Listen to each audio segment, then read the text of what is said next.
在哩哩哩噜来那咪咪呀咪呀咪叽叽那怪怪那咪啦咪。Greetings, Psychedelic Society. My name is Buckley Rue. I am an admin for Psychedelic Spirituality. I attend the University of Texas, where I'm studying psychology and religious studies. And today I am joined in this podcast by Dr. Steve Beyer. Dr. Steve Beyer is author of the book Singing to the Plants, A Guide to Mestizo Shamanism. And he is also, I believe, author of 3 other books related to Tibetan Buddhism, one being The Cult of Tara, the other Buddhist Experience, and Classical Tibetan Language. He has taught at the University of Wisconsin at Madison and at University of California, Berkeley, and he is currently on the editorial board of the International Center for Ethnobotanical Studies, Research, and Education. Joined with me also are 2 of my fellow admins who have also done extensive research on ayahuasca, one of them being Alexander Ward. Say hi, Alexander. Hello all. Alexander has just finished editing his 2nd documentary, I believe, on ayahuasca, and he is a young, bright, avid mind coming out of the UK. And also joining with me is Nick Polizzi. Nick is director of the film Sacred Science. Say hi, Nick. Hey, guys. Nick just was able to market his film at the Psychedelic Science Conference, where he had a special screening of the Sacred Science. And at the Psychedelic Science Conference, I must say, that is where I met Dr. Beyer. And he did his second lecture in the second time that Psychedelic Science has gone on. So, to start, Dr. Beyer, tell me about how you became a sorcerer. It's been a bad shaman. All right. Let me see if I can remember. This is a story that's in the Singing to the Plants book, and it's also one I told many years ago in New York at the Ayahuasca monologues. I think it was one of the first or second of the Ayahuasca monologues that Reality Sandwich puts on. But you need to have a little background, I think. In the Upper Amazon, it is widely believed that people generally, and sorcerers in particular, have difficult to control aggressive impulses toward other people. And that the difference between a sorcerer and a healer is that the healer is able to bring these aggressive impulses under control, whereas a sorcerer is somebody who gives into them and attacks other people, often for selfish and foolish reasons, and often because he is paid to do so by somebody who is angry at the victim out of envy, resentment, and rage. Mm-hmm. And in the Upper Amazon, the universal way of inflicting harm on another person and the virtually universal explanation for sickness and misfortune is that a sorcerer has projected a dart into the body of the victim, which causes the sickness or the other calamity in the person's life. And therefore, in the Upper Amazon, the virtually universal way of healing a sickness is for the shaman, the healer, the one who is self-controlled, to suck the pathogenic projectile with his mouth out of the body of the person into whom it was projected by the sorcerer. Apart from that, there is virtually no difference between a sorcerer and a healer. They use the same tools. They sing similar songs. They call upon the same spirits. As with many things in the Upper Amazon, there is simply no bright line between healing and harming, just as there is no bright line between creation and destruction, predation and renewal. Everything moves in opposite and complementary ways. That's a long introduction to the story. And the story is this. I was at a workshop with a man for whom I have nothing but the most profound admiration and respect. And this was maybe the second or third day of the workshop, and I was angry at him. And I was angry at him for the most childish and foolish of reasons. I didn't think he was paying enough attention to me. And at one point, I opened my mouth, and to my amazement, out of my mouth there flew a spider, about the size of a fist, black, hairy, with 8 legs, and it flew out of my mouth and landed on the cheek of this person who was leading the seminar and dissolved into his cheek. And I said to myself, wow. I can do that. I didn't know I was that angry. I didn't really think much more about it. The next day, he came into the seminar, the workshop, and he was distraught because his wife's breast cancer that everyone thought had been in remission had recurred. Now, I know, rational Steve knows, that the spider jumping out of my mouth had absolutely nothing to do with his wife's breast cancer. It hit him, it didn't hit his wife. And even the most powerful sorcerer can't go back in time and make something happen in the past. But you know, I still feel guilty. Even today, I feel guilty for that happening. And I think there are several lessons we can draw from this. The first is that I think that the people in the Upper Amazon are right. All of us are capable of doing terrible things. All of us have to exercise self-control in order to make sure that we do not let our aggressive impulses take over. And I think also that this is a fairly universal experience. I think all of us, everybody listening, everybody on this telephone call, I think all of us have let things out of our mouths that have hurt other people. And they may not have taken the physical form of a spider, a black, hairy, large spider coming out of our mouth. But metaphorically, we have all spit out spiders from our mouths that landed on other people. And I think the last thing we learn is, again, a lesson from the Upper Amazon, which is that I can't do this again. There have been times when I have been driving along and somebody comes along and cuts in front of me, when I have wanted to see if I could do it again, just to see if it would work.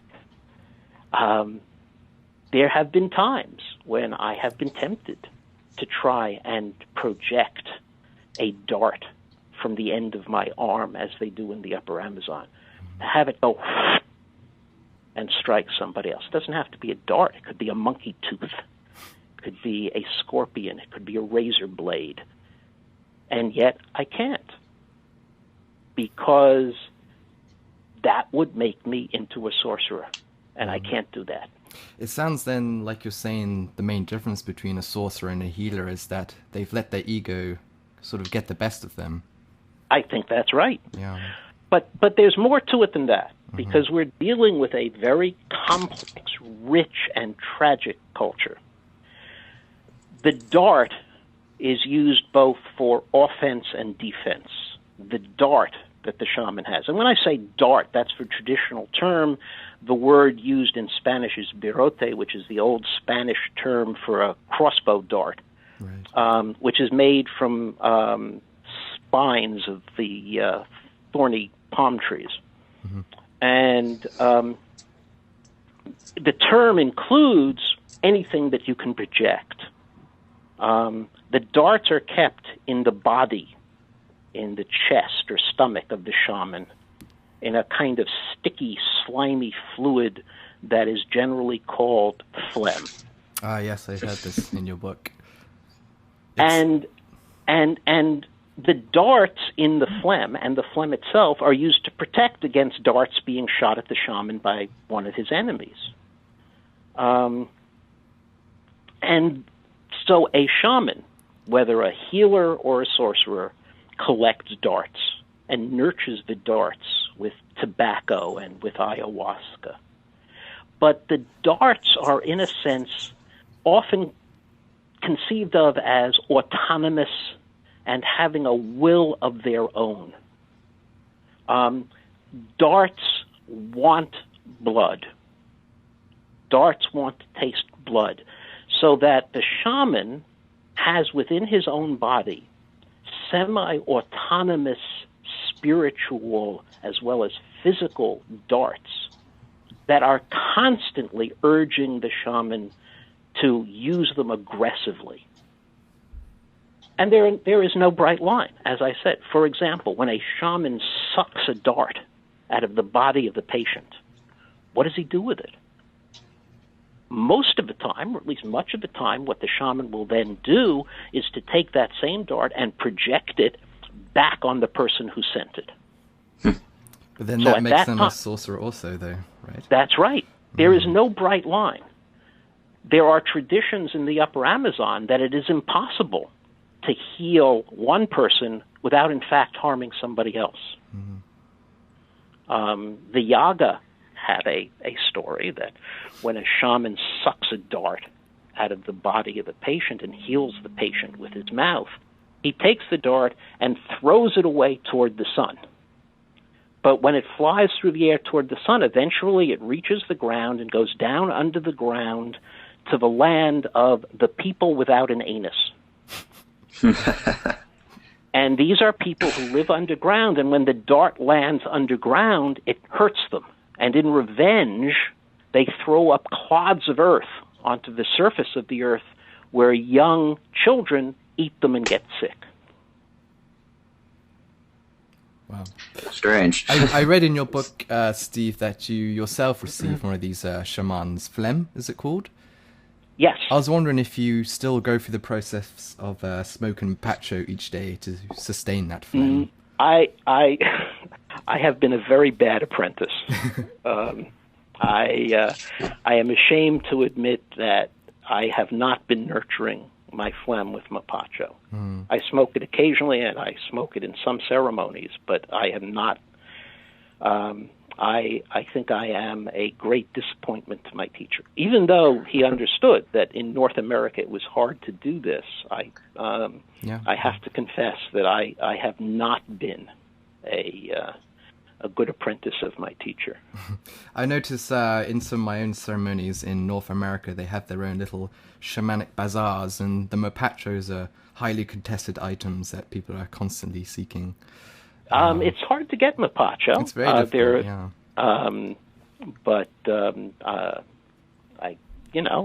it's hard to find it online, but I think there are people who can find it and ship it to you. And it's tobacco; you can certainly import it. It's not a problem.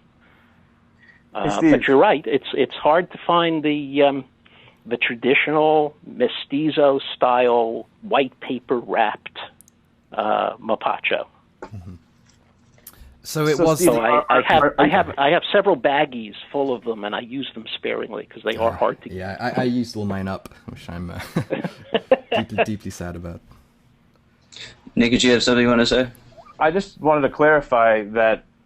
So you're saying that these darts they're able to be created, but they're very hard to destroy. When you get rid of them, they can't simply be turned back into something else. They have to be thrown or projected at another individual or down to the ground where they're hurting a subterranean species of people. Or what is often the case is that the shaman will take the dart and embed it in his own phlegm, and it becomes his own weapon, and it becomes his own protection.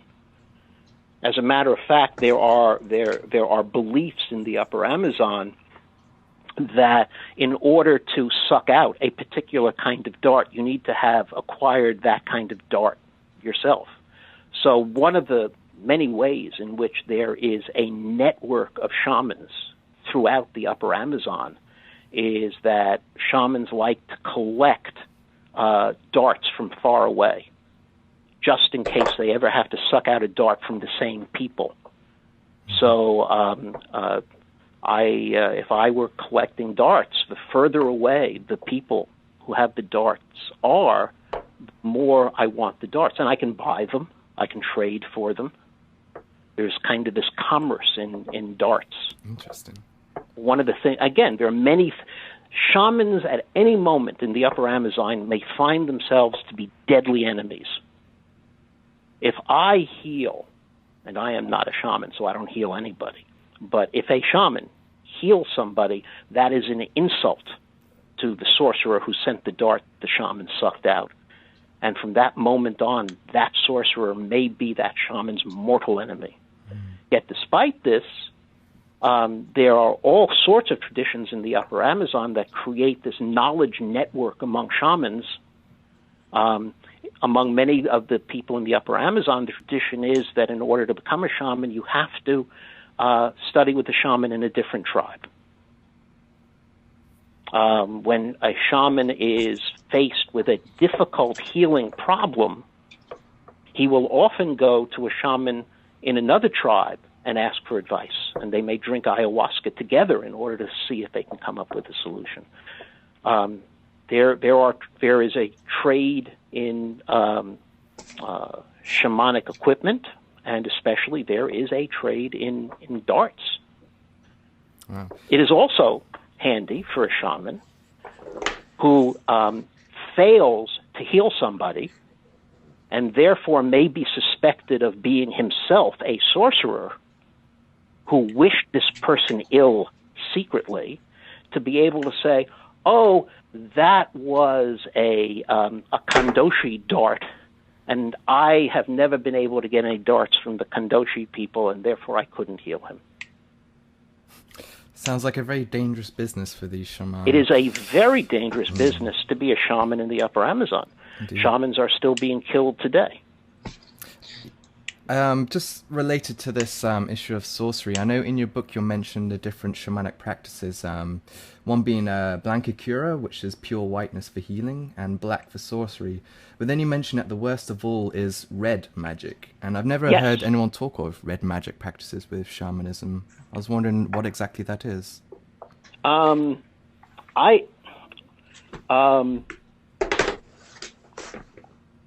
have to go back and look in my book. Somebody there just read my book. There. Did I talk about the difference, or did I just list it? I mean, is it related to red medicine, like Hopi medicine? No, I don't think so. I think that it's just descriptive terms that the path that my teachers followed, they said was the white path, because of course they were the good guys. Okay. And I think unless somebody is an out-and-out sorcerer, I think most shamans would say they follow the white path. Mm-hmm. And yet, Doña Maria, my beloved plant teacher, once said to me, "We are a gentle people, but sometimes we show our claws." as I say, there are no bright lines between sorcery and healing in the Upper Amazon. And Don Roberto himself said to me that he has never sent a dart back to the person who sent it. He has always just incorporated it into his own phlegm in his chest.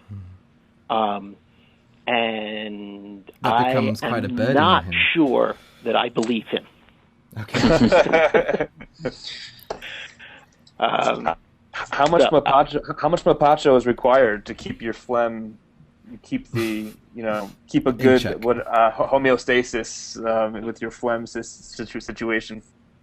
That's a good question. I don't know. It was never quantified for me. I think in your book you mentioned every 4 hours or so. For some people, I mean, there are a lot of different while there are many commonalities among the different peoples of the Upper Amazon, there are also a lot of differences. Almost all of them have the idea that you have to follow a diet. You have to refrain from certain foods and from sex in order to become a shaman. This is part of learning self-control, among other things.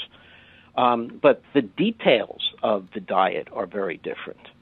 Among the Shuar, for example, a shaman has to drink green tobacco juice frequently, every 4 hours, in order to nourish the darts. Otherwise, they'll leave him. And since it is a dangerous business to be a shaman, if your shamanic power leaves, you are left helpless in front of your enemies. So, you say that this is not the Huggy Bunny shamanism. I guess this is why at the end of your book, people go down to the Amazon expecting, and in many cases they now are able to get. This is the way shamanism, I think, was pretty much practiced all over the Upper Amazon. And in fact, the dangerousness of being a shaman is universal. Everywhere there are shamans, it is dangerous to be a shaman.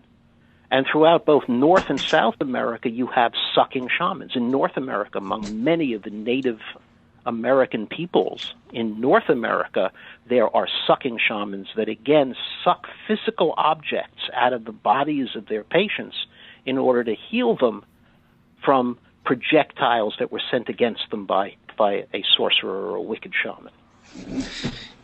You say that shaman can become enemies at any particular moment if they happen to suck the pathological dart out of somebody. Does that not add a certain undeniable level of ego to the whole question? So does shamanism is not about at all any sort of concept of enlightenment? Is it more based off of a certain propensity for consciousness? I think I can pretty much say that the concepts of enlightenment that the West has borrowed from the East, which are not, of course, the same as they are in the East, have virtually no part in the practice of shamanism in the Upper Amazon.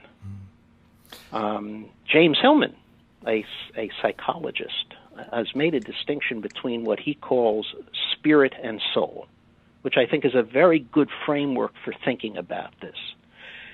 Spirit is what he calls an imageless white liberation. It is the mountaintop. It is solitude. It is enlightenment. It is at the center of things, whereas soul is in the valley. Soul is dark and deep and melancholy. Soul has to do with sickness and the pain of love and the sorrows of everyday life. It has to do not with the center but with the peripheries of things. It deals in margins, whereas enlightenment goes upward to the mountain. Whereas spirit goes upward to the mountain, soul goes downward into the dark of the valley. And I think that it is in the valley of the soul that the shaman practices. The shaman deals with sickness, with resentment, with infidelity, with pain, with suffering, with loss. And it is the risky job of the shaman to make sick people better. I think that's quite an important point you picked up on, actually, because this is something I've noticed kind of with my own travels into the jungle, is that for the locals, ayahuasca is very much a tool that's solely used for healing various sicknesses and disease in the body, whereas all the gringos that come to the jungle, they're there for more of a mental process of some sort of spiritual enlightenment. So would you say ayahuasca is really not the correct tool for these gringos seeking this type of mental practice? I think it's not. No. But let me put it this way. I am in absolutely no position to judge anybody else's path. Mm-hmm. And it may be for some or even many gringos who go down into the jungle, ayahuasca is exactly what they need for their own spiritual, using the term advisedly, for their own spiritual development. I have no way of commenting on that. Right. That is between them and the spirits. Mm-hmm. And the spirits meet people where they are, not where I think they ought to be. Yeah. But I think that if you look at what I can call traditional Upper Amazonian shamanism, ayahuasca was never an autonomously healing medicine. Its function was to give information. Right. And I can add a footnote to that, by the way, which is, how do I know 1993 is the dividing line between traditional shamanism and gringo-influenced shamanism? It's because in 1993 there was published Pablo Amaringo's book, Ayahuasca Visions, the Iconography of a Peruvian Shaman. And I think that book, more than any other single event, catalyzed this interest in going to the Upper Amazon, drinking ayahuasca, because people looked at this beautiful book with these amazing pictures that Amaringo drew and said to themselves, wow, he got that by drinking ayahuasca. I want to try that. It's a very similar instance to what happened in the 1950s with the shaman, was it... I forget her name. She did the mushroom Maria ceremonies. Sabina. That's Maria one, Sabina. Yeah. It is very similar. You made quite a startling statement in that you said after the foreigners came that she noted the mushrooms actually lost their power due to the foreigners coming there. I mean, I can understand how it might have a bad cultural effect, but how could it sort of ruin the very essence of its power? At least they lost their power for her. Okay, right. But I think we need to bear something in mind when we talk about the effect of gringos on the Upper Amazon. First of all, there are very, very few shamans in the Upper Amazon who actually deal with gringos. Okay. I mean, take a step back. I mean, that's a huge area of jungle. And in this area, there are thousands of village shamans, some of whom work only with people in their own village, some of whom have achieved, regional reputation so that people will travel a day or two by river in order to reach them. And there are some famous ones who people will travel great distances to be healed by, or to learn from, or to confer with. And out of all of these thousands of local or regional or famous shamans, how many can you think of who deal with gringos on a regular basis? I would bet that at any particular time there's no more than about 15. Yeah, I was going to say about 10 or so myself. Yeah. And they change because shamans will come and say, wow, I can make some money here, and will work with gringos, and then it either won't work out, he doesn't have the right personality, or he doesn't have the right shtick, and he goes back to the jungle. So that I would guess out of these 15 or so who regularly deal with gringos, at least 7 or 8 are constantly changing. People come out of the jungle, try it as a business, and it doesn't work out, they go back home. Right. And I would guess that no more than 5 are the ones whose names you hear on message boards over and over again as being the people that gringos ought to go see. Mm. And among these, I think, there has developed, let's say there are 10 who deal fairly regularly with gringos over a period of at least several years. And they have been influenced in any of a number of ways.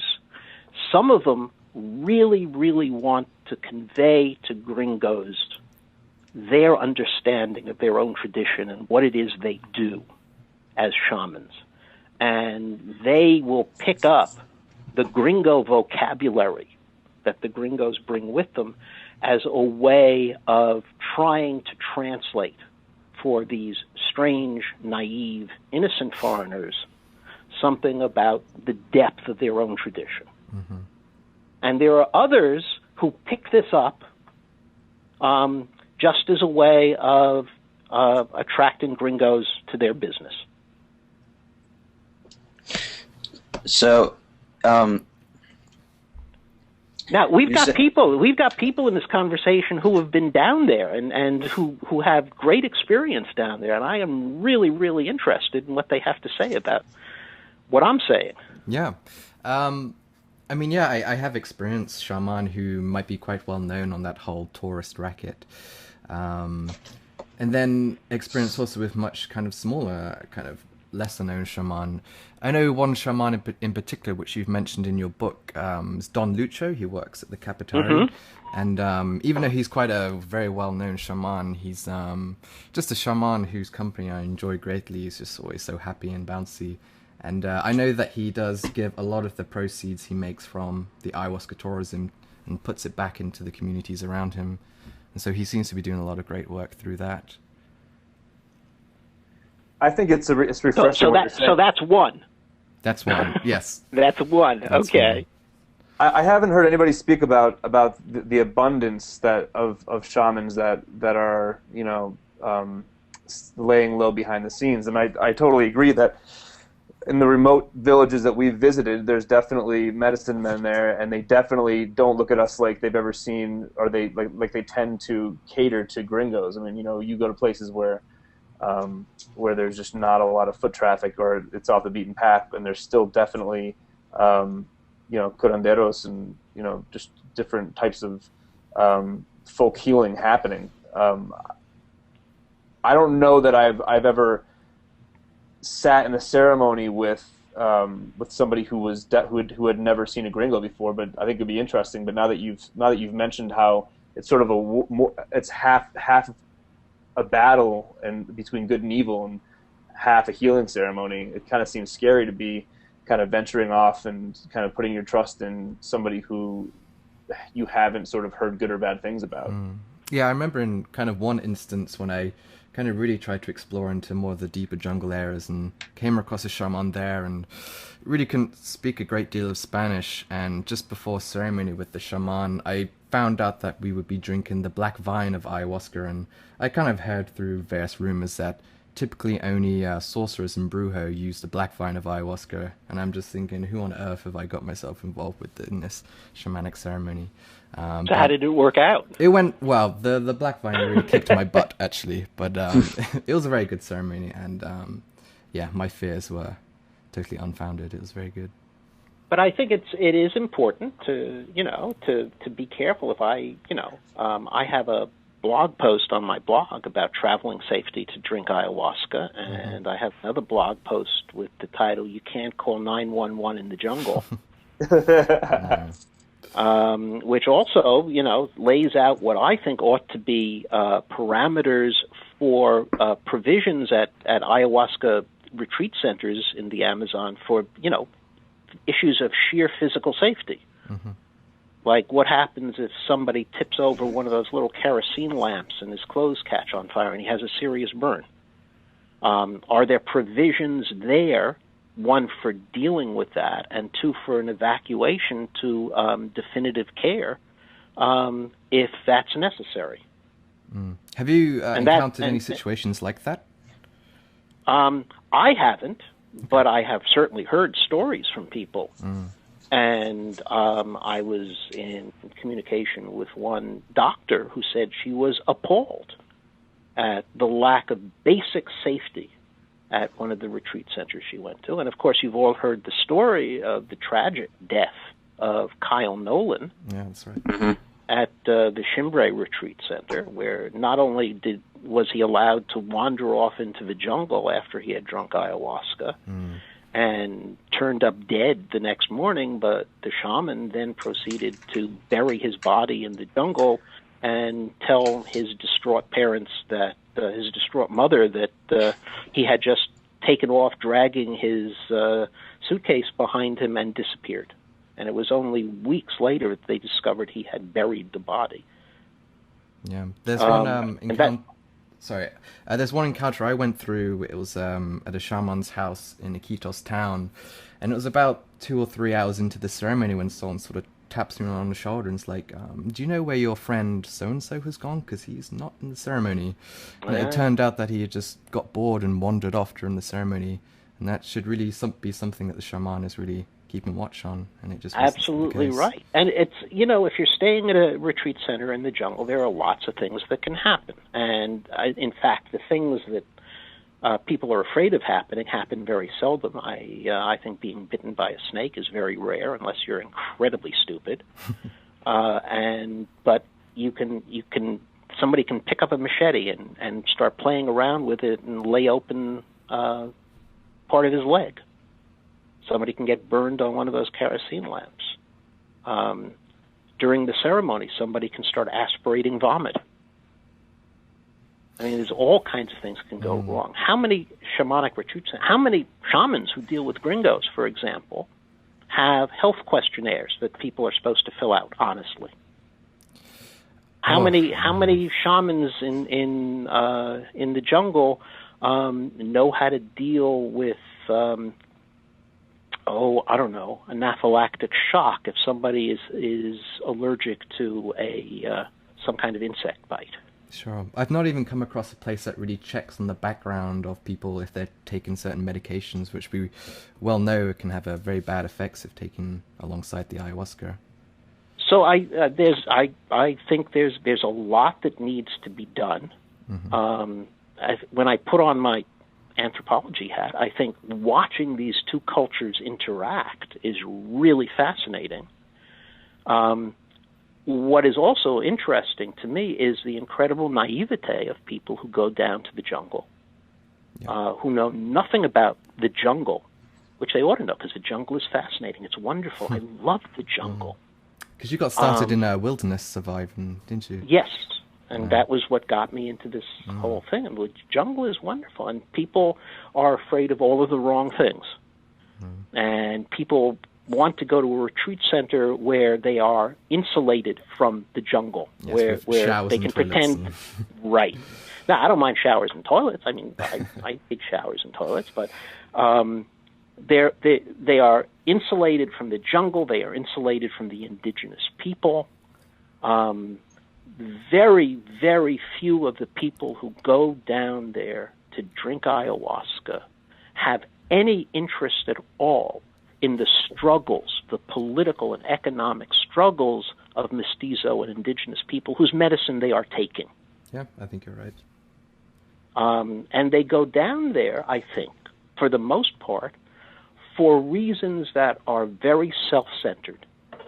They want a transformative experience. They want an epiphany. They want to be healed. They want to become somebody else.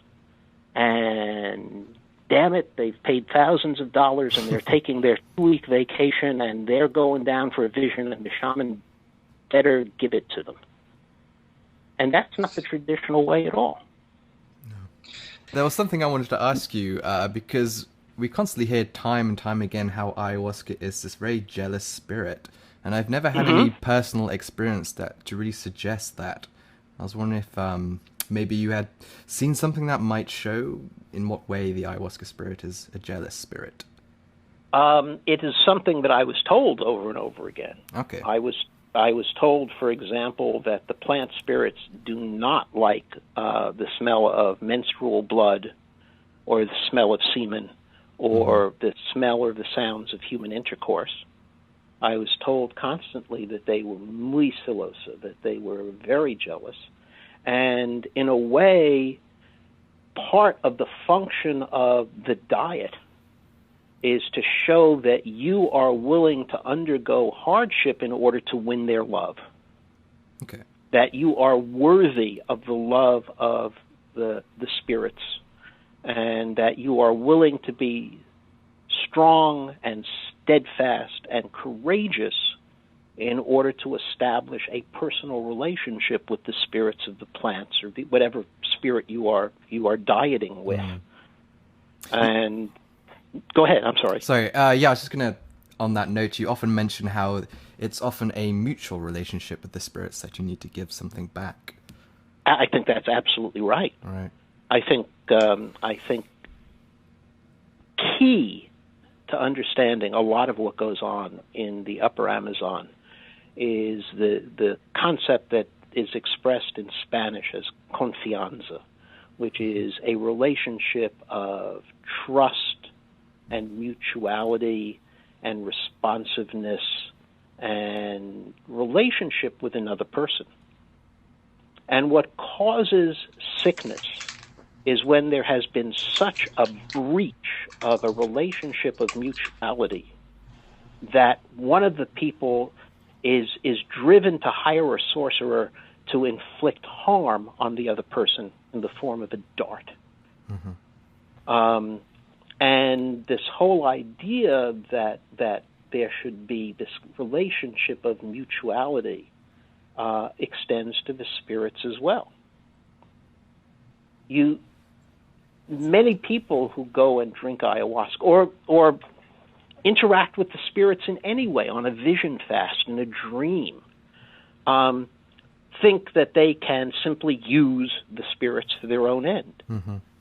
Whereas the spirits are really autonomous others who are ends in themselves and not simply means to our ends. Sure. They all have their own intentions and wants and... Absolutely. And they may have plans for us that are very different from what we're anticipating. So, when you talk about the experiencing the plants, you say you always experience them in a feminine form. When you are talking about the collective subconscious, you discuss how the collective subconscious is not really made of images; it's made more of archetypes. Well, that's what Jung says. Yes. Okay. I'm not a believer in the collective unconscious, but that is certainly what Jung says. Okay, you're not a believer in the collective unconscious. Okay, I thought I grasped that you just parted with him on the content of the sort of collective unconscious. Well, I don't think you need to again, I'll turn back to James Hillman, who says that we shouldn't even use the word archetype. We should use the adjective archetypal, in which case any image can be archetypal. It depends on its power for the individual. It depends on its salience, on its emotion, on the power that the image brings with it. And that can be different for different people. Have you ever had a big dream? Like a particularly lucid dream, or a big dream? We have lots of dreams. We all have dreams a lot of the time. I love dreams. And sometimes they're fun and sometimes they're scary, but every once in a while you have a dream that is important. You have a dream that is significant. You have a dream that is salient. You have a dream that you know is telling you something important that you need to know.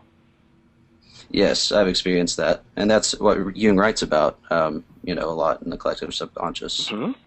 But it doesn't have to be.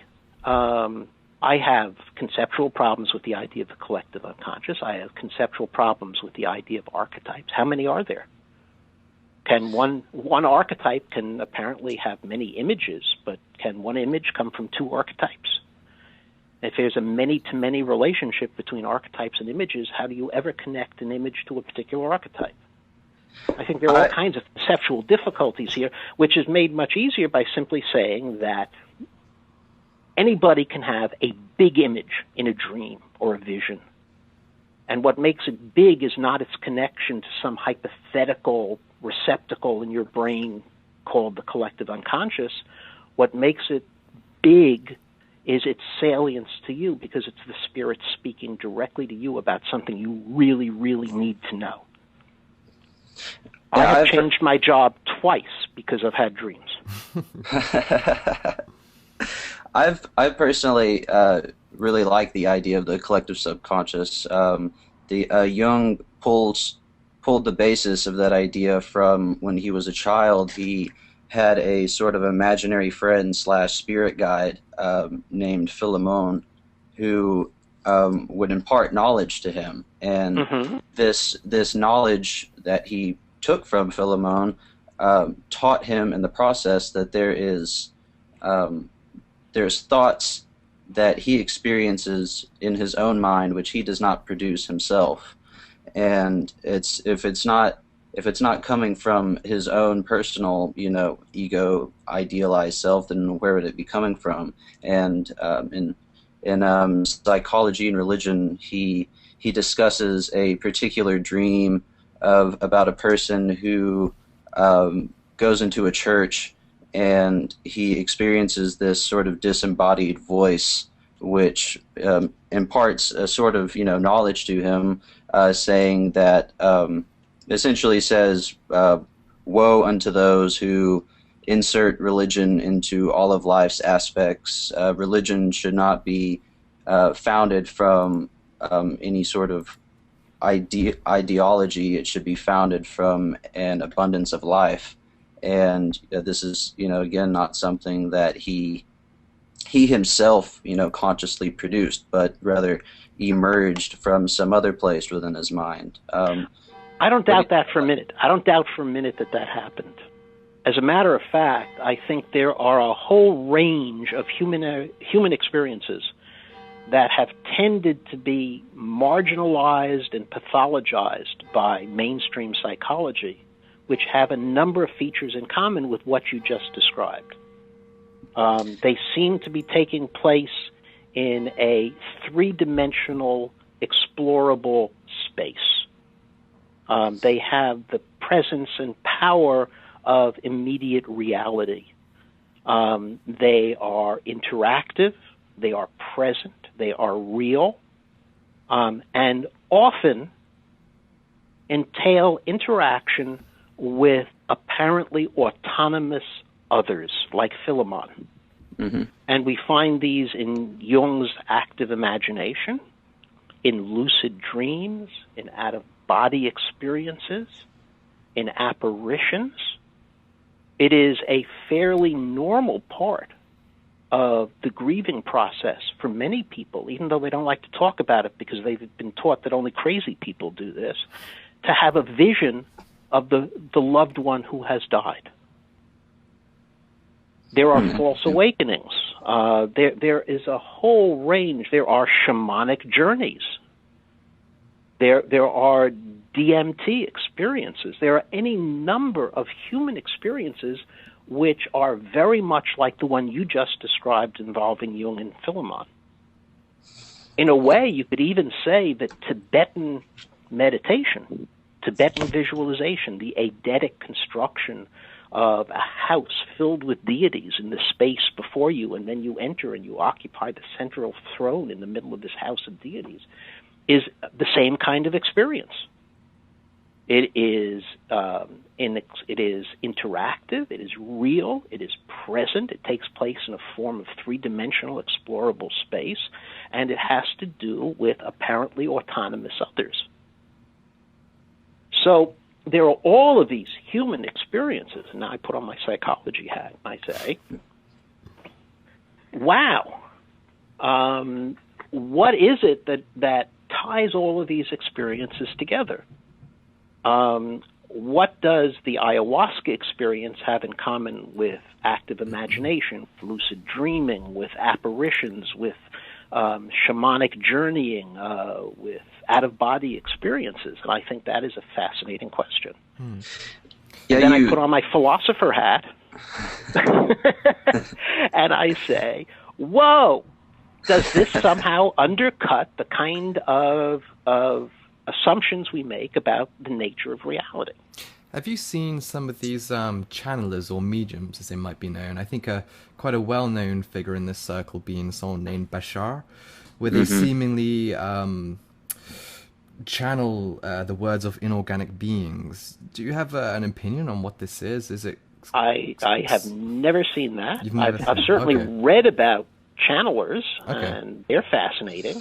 But this is a new one to me. Okay, because I often see kind of content come from both these parties, and I've never seen any type of discussion that sort of brings these two together, and maybe try and discuss is there any kind of similarity that what these people might be tapping into with channeling may in some way be related to spirits within the ayahuasca, for example? But, That's a very good question, and I don't know the answer. Okay. Which is what makes it a good question. You'd have to ask the collective unconscious. Okay, let's do that. If it exists.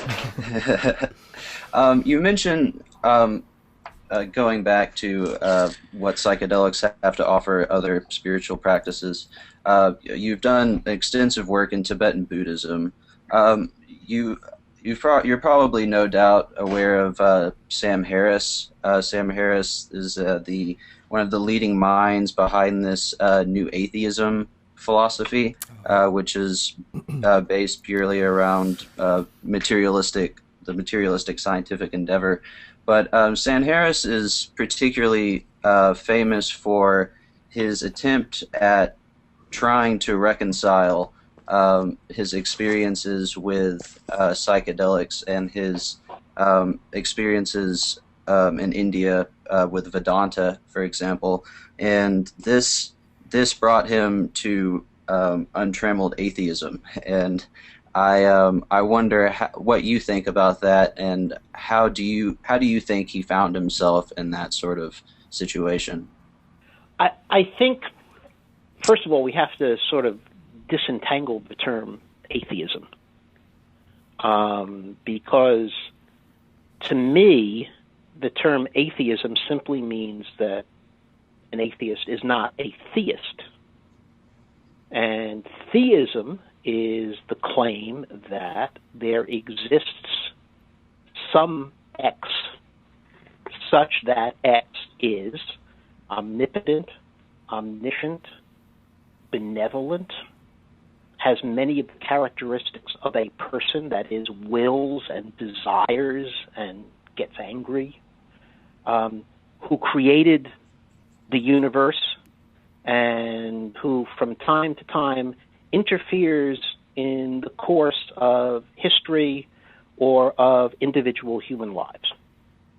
Is that a good characterization of what a theist more or less believes? Yes, the theistic aspect of it, but in regard to the atheistic aspect... I don't believe that. I don't believe there is such an X, such that X fulfills those criteria.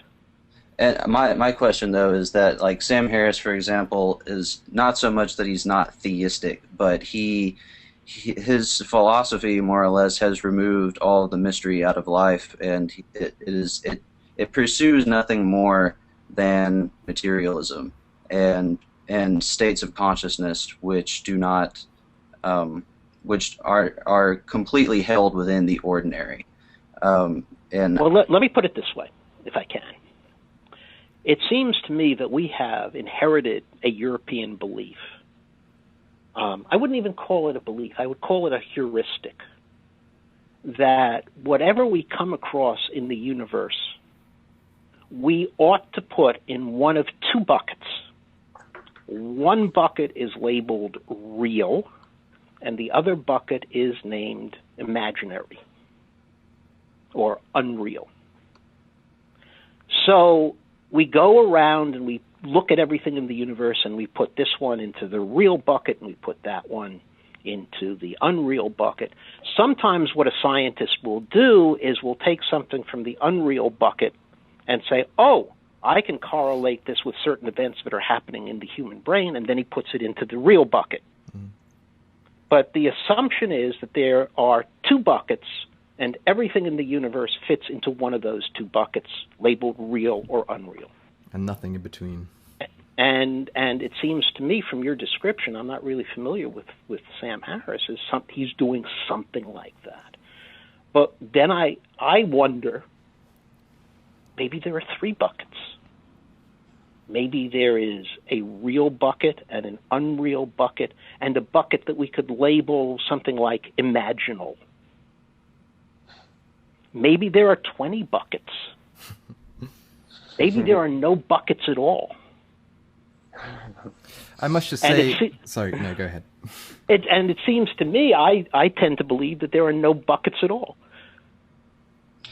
And okay, in that regard, I mentioned this in an email to you. So you say that ayahuasca is one of her specific messages that there is to teach is that there is no sort of separation between the real and unreal. How do you integrate that concept into when a person is fried out of their mind on acid trying to put out invisible fires?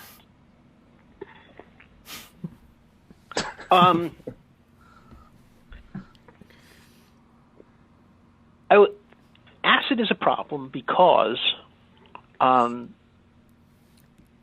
say, let's put acid to one side. Let's talk about ayahuasca. When I was drinking ayahuasca with Don Romulo Mahin, I would frequently hallucinate cast iron lawn furniture.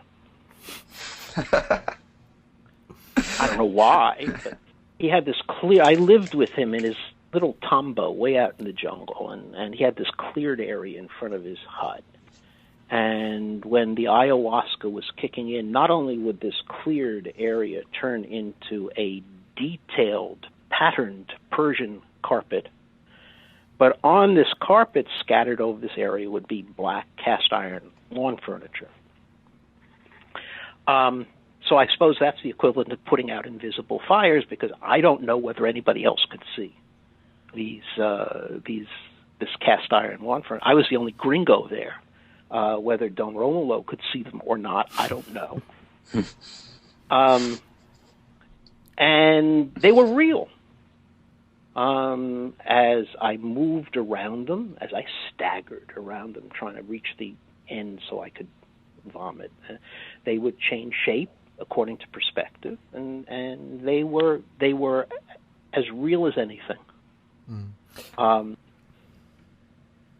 What are the criteria we are going to use to decide that we are going to put that cast iron lawn chair into one bucket or the other? I suppose that's a good point, especially when you consider the concept of shared hallucination. And you know, they say that the shaman is able to see what you are hallucinating. They say that the shaman can guide what you see by singing the correct song. When I used to, Doña Maria was such a wonderful woman, and I used to make her crazy. I would ask question after question after question, and finally she would say, "You have to stop. You're making my brain hurt." And she would say, "I will show you." And what she meant was that the next time I drank ayahuasca, she would make sure that the answer to my question was given me in whatever vision I had. Interesting. Mm-hmm. There's a very recurrent assertion that's been made. I've seen Terence McKenna take it up in one of his books, and I've seen it discussed elsewhere, that shamanism, or the personality, or the figure of the shaman arises out of schizophrenia. You say in one of your lectures, I remember you saying you asked the shaman if they could see the spirits, and they said that when they can always see the spirits, but whenever they take ayahuasca, it's like putting glasses on. Yes, I thought that was really neat. I liked that. And yeah, I just wanted to hear what you thought about the link between schizophrenia and shamanism. Do you think it is a case of the shaman sort of self-healing his schizophrenia, and that's what allows him to shamanize? I don't see any relationship. Schizophrenia is a very complex disease that involves serious difficulties in thinking and feeling and interacting with other people.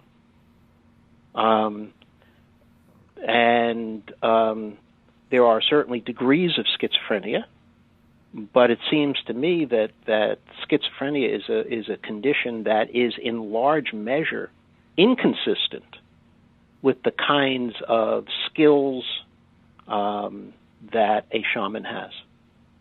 A shaman is not a person who has difficulty articulating or thinking clearly or relating to other people. Shamans demonstrate, appropriate affect. It seems to me that it is odd that anyone could identify a shaman with a schizophrenic.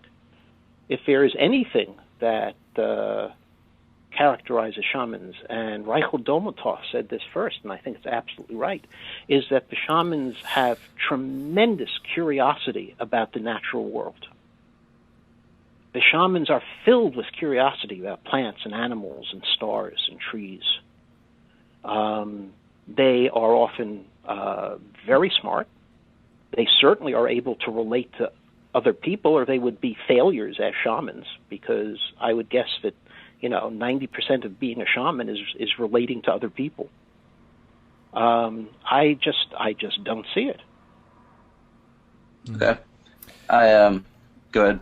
Sorry, yeah, I just wanted to ask you, Steve, if you've had experiences with ayahuasca outside the typical ritual setup with shaman, because I know one of my most enjoyable experiences with ayahuasca was hiking through the Welsh mountains for 9 hours and then proceeding to take ayahuasca around a campfire deep in the wilderness without the aid of the shaman. And so I was wondering, how essential is the role of the shaman in these experiences? Because I know with some shaman I've spoken to, they've said that it's not I that heals, but the plants. I'm just here to facilitate the plants. Well, I think there are two different questions here. Okay. One is what. I guess there's three different questions. One is about me. Yep. One is about others. And the third is about the tradition and what the tradition says. Okay. So I can answer for me very easily. I am not a psychonaut. Right. I have an interest in the ways in which the sacred plants are used in the context of indigenous ceremonies, indigenous cultures. That's what I'm interested in. I am interested in the ways in which the sacred plants fit into indigenous cultures. I'm interested in the ways in which they relate to ethnomedicine and ethnobotany.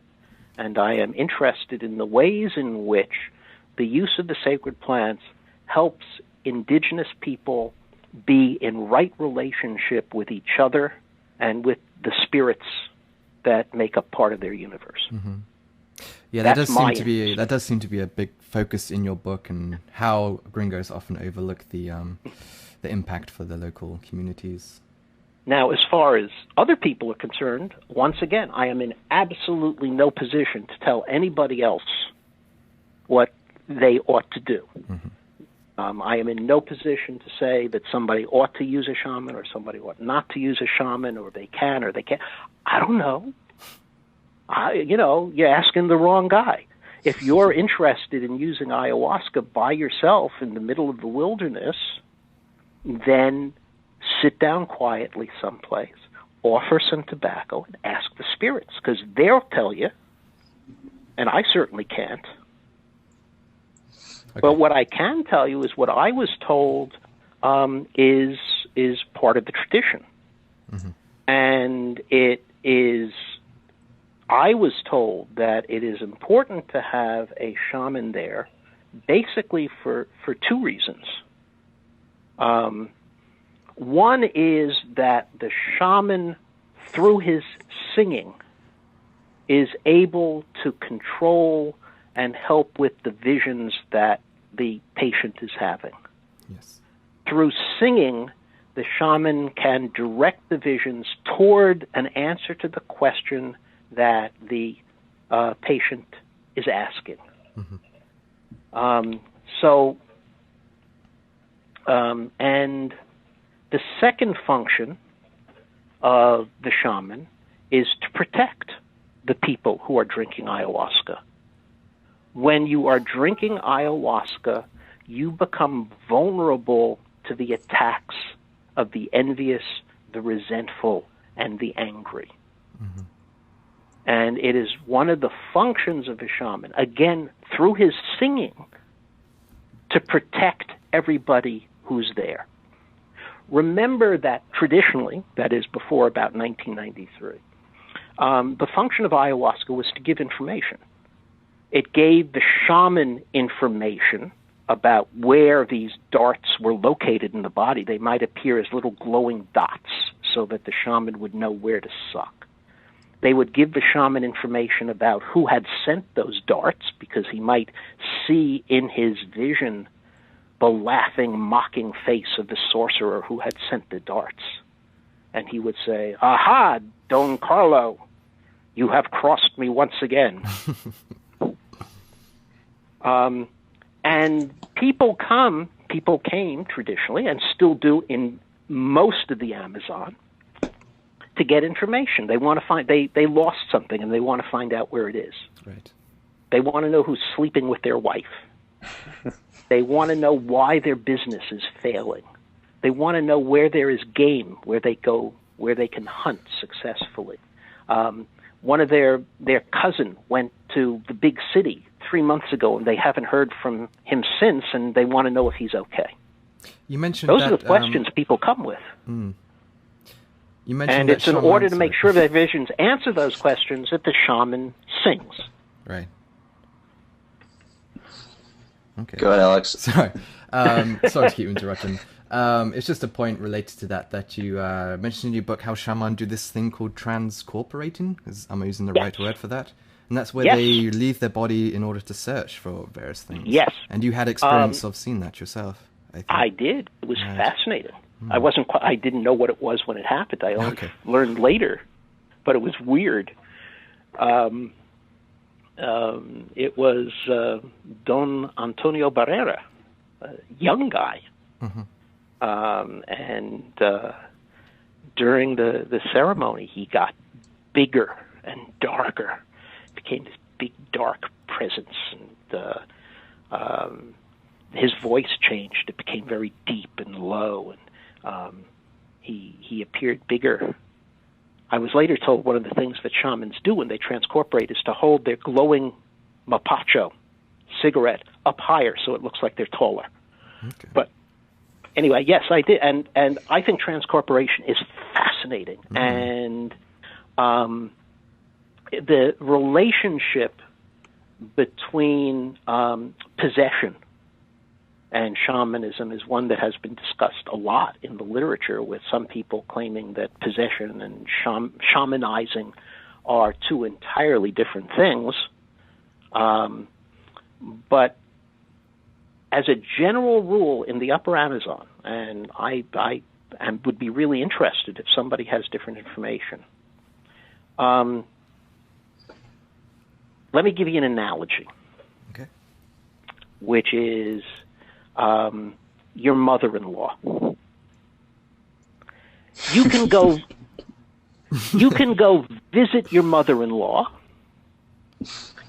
Your mother-in-law can come visit you, or your mother-in-law can come move into your house. And our relationship to the shaman's relationship to the spirit can take any one or all of those forms. Okay. Mircea Eliade said that the quintessential, the paradigmatic form of shamanism is traveling to the celestial realm where the spirits live in order to get information, in order to ask for healing, in order to tap into the power of the spirits. That's like going to visit your mother-in-law. That's nice to know that our relationship with the spirit world is that of a mother-in-law. It's really reassuring. It's an analogy. I did notice that your book ended on quite a somber note when you talked about how many young people are very reluctant to take on this apprenticeship role with the shaman, even when there's many shaman actively seeking apprenticeship. And I think that's right. Yeah, I mean, I have a friend of mine at the moment who's currently doing his own shamanic apprenticeship, and he's just become very much involved in all this sort of dark brujo stuff, and he's just constantly trying to shield himself from all these attacks and all these sorts of things. And there is that. Yeah. But I think more important that, again, put on the anthropology hat and observe the ways in which these things work. There seems to be a model of the way in which this develops in particular cases. The model is this: a gringo goes to the Amazon, meets a shaman that this gringo finds to be very charismatic.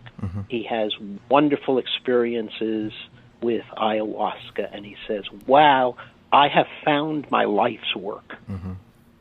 And either they might have felt a call before they went to the Amazon that this is what they wanted to do, or they might have been kind of restless or rootless, and suddenly now this is what they want to do. And so the model is that they then set up their charismatic shaman in a healing center. Yes. They put up a website. They start participating in shamanism and ayahuasca discussion groups, saying, come to the Amazon and have this wonderful experience with this charismatic shaman. And sometimes it works, and sometimes it fails, like any business. Sure. Because the people who do it may be skilled in business and in the logistics of running a retreat center, and other people may not. But in any event, this gringo may then very well say, this is so important, and I have this wonderful opportunity with this charismatic, guru-like shaman. I want to become an apprentice and be a shaman too. And so they do. And there are, half a dozen places now where gringos take on the role of shaman alongside their own charismatic teacher.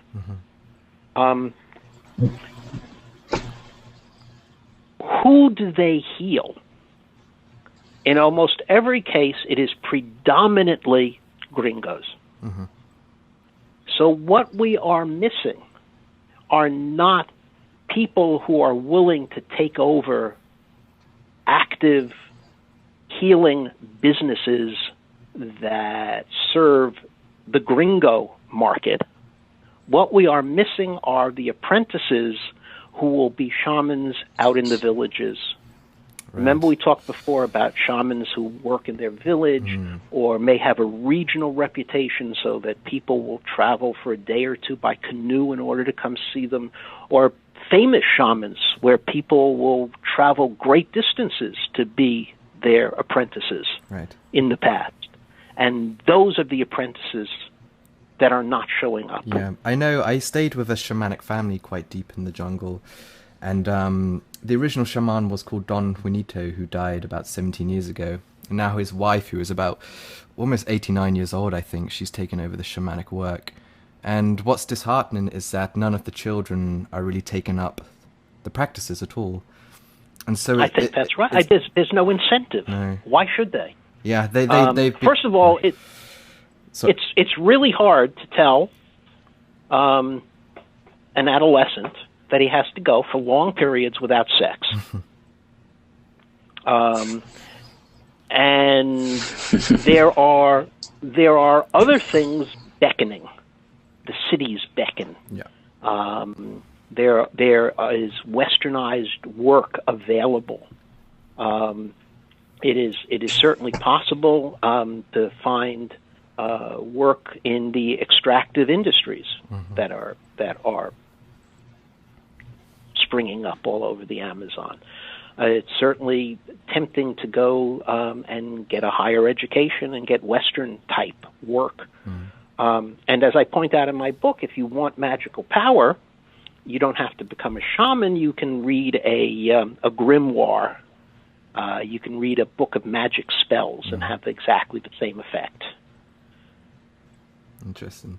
Yeah, the quite a humorous thing was that the day I arrived at this shamanic family's house, the children had bought and installed a generator and television, and so it was really peculiar being in this very deep jungle environment, and they had all this sort of artificial light just beaming out the cracks of this little rickety wooden house. It's a very strange mix of cultures. And hopefully they will. I think having electricity, I think being able to communicate over long distances, I think being able to summon emergency help when you need it, I think having cell phones are all to the good. Yeah, I don't think we should romanticize. I don't think we should romanticize poverty. No. You're right. I think good. Let them have electric lights. Let them know what's going on in the world. Let them have cell phones so that in an emergency they can call for help, or so that they can coordinate a hunt, or that so that when they go fishing they can get a better catch. I think that's all to the good. I just do not think that poverty is romantic. Yeah, with you can't have two people living in two completely different ways of life. Honestly, when you look at the world, people talk about the West. Well, South America is still the West, and the quality of life is so much different here than there, which isn't even to say that our life expectancy is that great because of the things that get put in our food and such. But you see what I'm saying. I think what we need to do, and again, I am in absolutely no position to tell anybody else how to live their lives. I am too ignorant. But it seems to me that somehow we have to work toward retaining the qualities of life that are most valuable in indigenous societies. The ideas, among other things, of being in right relationship as being of paramount importance, right relationship with each other, with the forest, with the trees, the plants, the animals, with stars and thunder and stones. I think that idea is something somehow we have to incorporate into our own way of living, while at the same time maintaining the advantages of an advanced technological society. Anytime anybody says to me, "Oh, modern medicine is terrible," the doctors are all out for themselves, and the pharmaceutical industry is corrupt, and we should just give it all up, I say two words: modern dentistry. There you go. Is this partially what some of this Condor Eagle movement is about? It's about merging the old traditions with the new modern cultures. That it's not one or the other. I think that is a goal. I think there have been significant difficulties in implementation. Right. Because the Condor and the Eagle is in fact a North American idea. It's not a South American idea, and sometimes it hasn't worked out. There is an anthropologist named Marie Perruchon, a French anthropologist, who lived with the Shuar, in fact married a Shuar shaman, and became initiated herself as an uishin, as a shaman. The Shuar are among the very few Upper Amazonian peoples who have no problem with women shamans. Okay.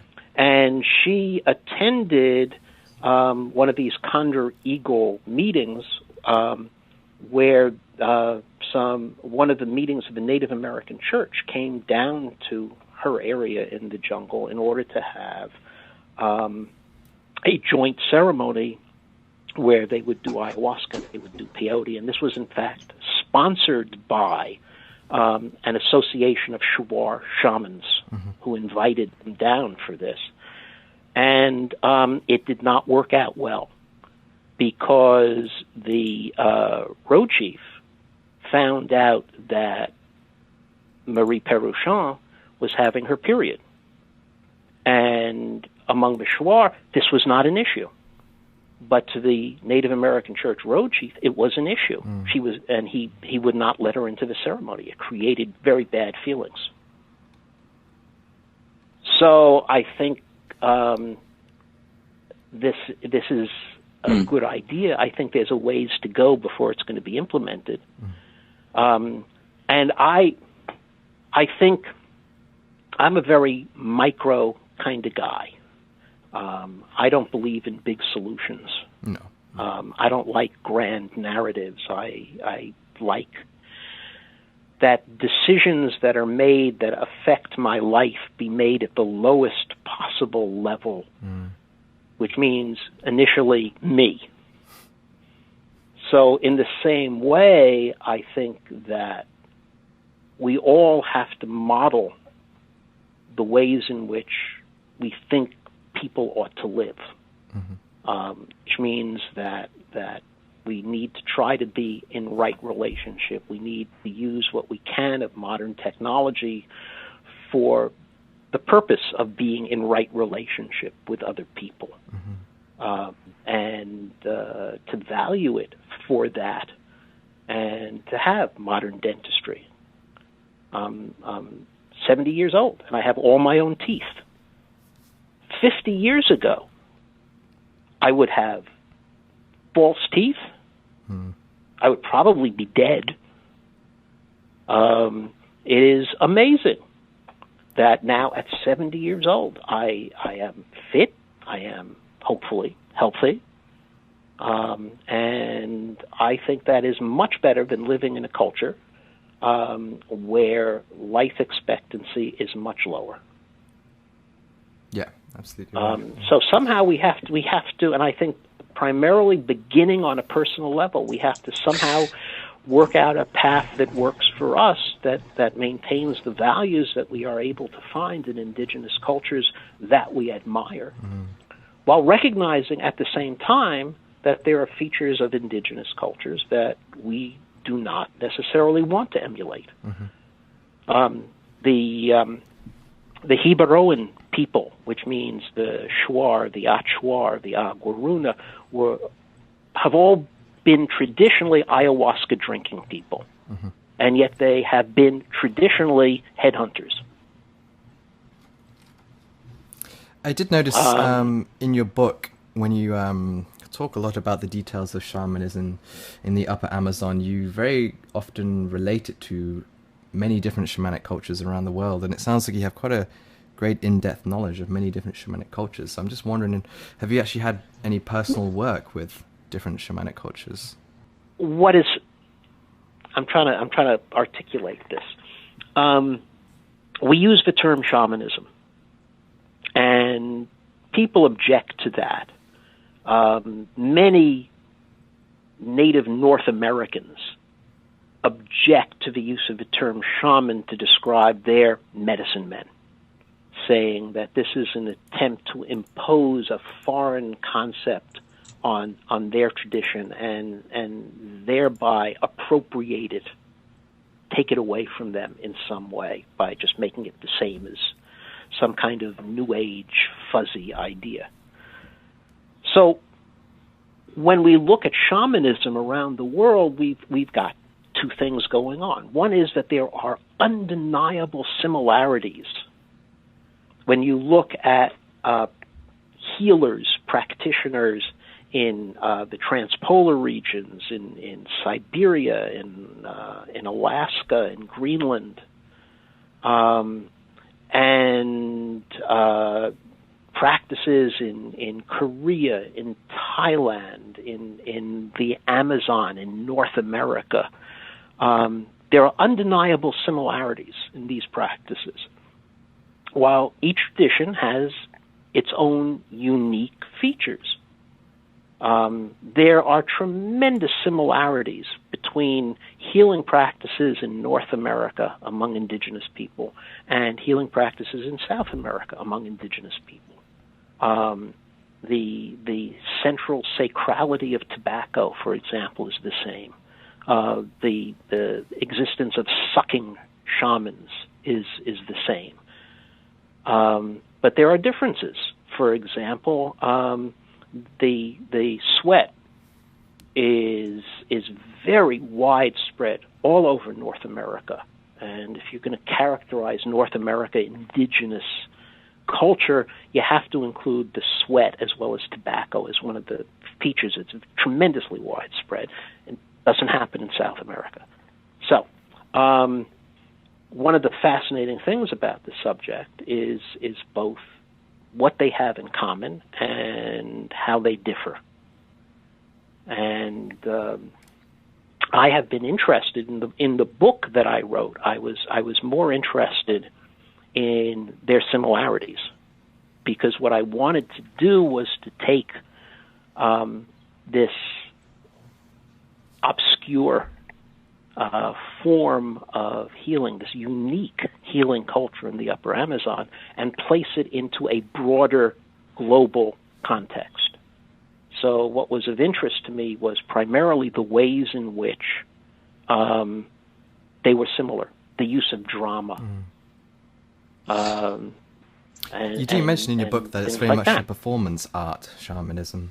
Oh, absolutely. Yeah, there's been a lot of those sorts of elements evident in Nigerian shamanism. For example, there's a French occupation of Africa about 200 years ago, and in Nigeria they practice a form of shamanism centered around spirit possession, where the spirits go into the person rather than the person going out into the spirits. And there's people will get possessed by the spirits of 19th century sorts of like French generals per se, and they sort of act out in these sort of stereotypical demeanors whenever engaging in the sorts of those seances. So yeah, there's a very much a performative aspect, very much evident in shamanism, which is probably what induces a great deal of the healing aspect of it. Stop and think about a healing performance in North American culture. You go to the doctor. You go into a waiting room. You check in. You give your name to a person. You go and sit and wait for your name to be called with the other sick people. Somebody opens the door, and a person in a special healing costume, scrubs, which only healers are allowed to wear, opens the door and calls your name. And you stand up and follow this person who has called your name into a healing room. And when you're in the healing room, you take off all your clothes. You are now naked. And you put on a special healing garment. How do you know it's a special healing garment? Well, there are some features about it that are the inverse of normal garments. For example, you put it on backwards. It ties at the back. It doesn't tie in the front like normal clothes. It is revealing. It reveals your butt in ways that normal clothes do not. And it is often made of some paper-like substance that is entirely different from the material that normal clothes are made from. So here you are in the healing chamber, and you are in the state of liminality. You are naked. You've been stripped of your identity. You've been dressed in a special healing garment, which is the opposite of the clothes you normally wear.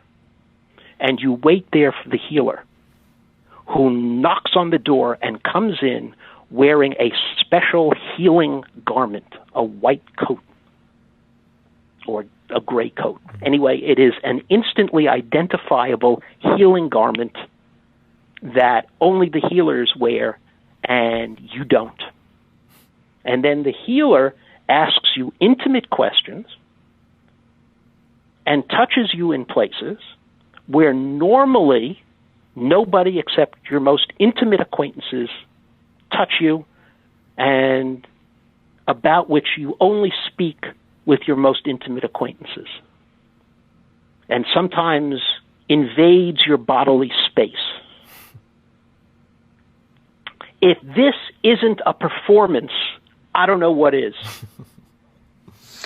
Yeah, I would say the probably the unfortunate aspect of that whole explanation is that they don't treat it as such of a performance. It's more of a, give you a pat on the butt and here's your bill, But the point is, it's a performance. It is as much a performance as any shaman.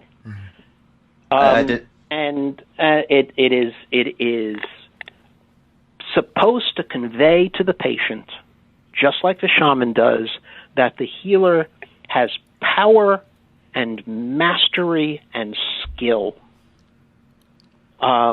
And the doctor, in his special healing garments, calls people in and gives orders that this be done and that be done, and people go scurrying off to fulfill these orders. In other words, he is creating a setting within which the patient, one, sees that something important is happening. This is not every day. This is not something that is like anything else that the patient normally experiences. This is special. This is liminal. This is backwards. And it establishes the power and the mastery of the healer. This is exactly what a shamanic performance does. I never thought about a trip to the doctor as a experience of the liminal myself, but that's a good way of putting it, honestly. There was one other question I wanted to ask before we stop.